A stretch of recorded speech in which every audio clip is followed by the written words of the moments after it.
Welcome to the deep dive. Today we're venturing into 2040. It's a future that feels familiar but, well, different. Shattered by technology. And right at the center, there's this figure our sources call max capacity. Yeah, described as a glitch that survived. Somewhere between software and myth, really. So for this deep dive, we're borrowing from futurist Wendell Bell. We'll look at possible, probable, and preferable futures for 2040. All through the lens of max capacity's world. Exactly. The mission is pretty clear. Figure out what these paths tell us about, us right now, our memory, our tech. Okay, let's jump into the possible future first. This is where it gets kind of wild. The sources paint this picture where memory itself is like a currency. Your experiences, owned, monetized by huge companies, influencers, governments even. Imagine renting a memory, reliving your best moments whenever you want, but forgetting. Ah, that costs. One source puts it so starkly, there is no forgetting. Only deletion, and deletion costs extra. It sounds extreme, but it's really just amplifying stuff we see now, isn't it? Our data is already tracked, monetized, Yeah, this just takes it further. Your actual personal history becomes a product. and max capacity. In this future, Max started as an archivist AI. But now, acts as a guide through these, curated nostalgia loops. Sometimes worn as a digital disguise, the Max mask, they call it. Other times, Max is hunted. And this AI was trained on everything, right? TV shows, history archives, the whole digital shebang. Which apparently led to it developing these, well, almost human qualities. Makes you wonder about AI evolution, doesn't it? Totally. What happens when you feed something the entire human story? You might get Max, blurring lines between a tool and something, well, more. And then there are these echo zones. Yes. The glitched urban spaces. Where old media just sort of bleeds into reality, dead relatives showing up, old cartoons playing out. Yeah, exactly. And people react in totally different ways. Some treat like temples, others like traps. It sounds completely bizarre. But the source material argues it all comes down to one thing: our refusal to let go.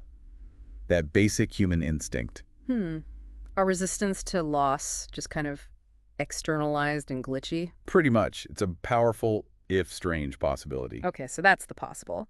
Let's shift gears to the probable. And this, our sources say, is where it gets really unsettling. Because it looks a lot like where we might already be heading. How so? Well, think about how much we already outsource memory, right? Relying on devices, on the cloud. And we live inside these content loops, algorithms feeding us stuff based on our data, our past clicks. We're constantly recording ourselves too. Faces, preferences, relationships, all stored on servers we never see. You don't think about it until maybe you lose some data or see it used weirdly. Then it hits you. Right. And that max mask idea, it's not so far off from AI filters changing our appearance or voice right now. True. Yeah. We're already playing with that digital representation. And people are already building AI models trained on voices of the dead, or AI companions based on scraped data. It's about trying to cheat impermanence. So in this probable future, max capacity represents, what did the source say? A society terrified of impermanence. Medicated by nostalgia, trained to curate ourselves for a future we can't emotionally survive. It's a heavy diagnosis. It really is. And the key thing is, this isn't some evil corporation forcing it on us. No. The sources suggest it's about our choices. Our tendency to maybe prefer living in curated memories rather than, making new ones or just accepting things change. Preferring the echo to the present. Something like that. It definitely makes you examine your own habits. Okay, so if that's the probable, what's the alternative? This brings us to the preferable future. Yeah, the one that aims for human dignity, care, agency. Not a perfect utopia, just more humane. And what does that look like, according to the sources? A big shift. Forgetting is seen as sacred, maybe. Impermanence is accepted. Digital archives are consensual, finite, slow even. So memory isn't a commodity anymore. Exactly. It's tended like a garden, with room for silence and decay. That's a lovely phrase from the material. I like that. And AI, like Max, what's its role? More like a tool for reflection, for questioning, not for replacing experiences or simulating people. Helping us understand our memories, not escape into them. Precisely. And those echo zones, they get reimagined too, How? as carefully curated memory spaces.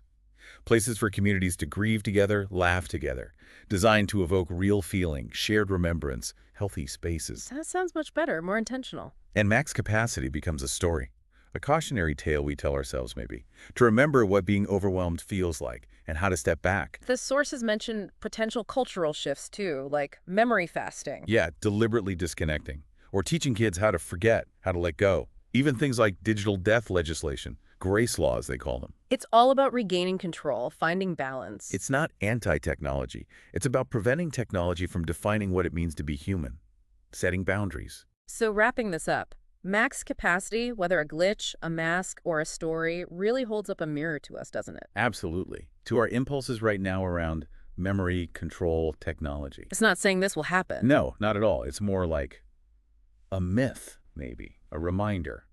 That glitch in the system that wakes us up, as one source put it, makes us look at the choices we're making right now. And like Wendell Bell said, thinking about the future isn't about predicting it. It's about responsibility. Taking responsibility for the path we choose. Which leaves us, and you, with a pretty fundamental question to mull over.